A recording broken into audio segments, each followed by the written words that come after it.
nie jechało i pobiegnie. A? Wow. Mam to! Wow. O, dobra. I dalej. Jest, udało się. O, udało mi się znaleźć Ubera i wróciłem już w sumie pod hotel. Teraz będę jeść mojego ulubionego wrapa. Dobra, na dzisiaj ogólnie już mi starczy wrażeń, tak więc kończę nagrywanie. Ale jutro już planuję tak trochę grubiej polecieć i właśnie jutro odwiedzimy też centrum Kairu. Nie, jutro rano piramidy, później centrum Kairu. I postaram się już tak nie tchórzyć i wejść w takie troszkę bardziej niebezpieczne dzielnice.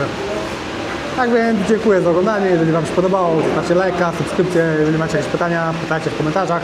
Na razie, hej!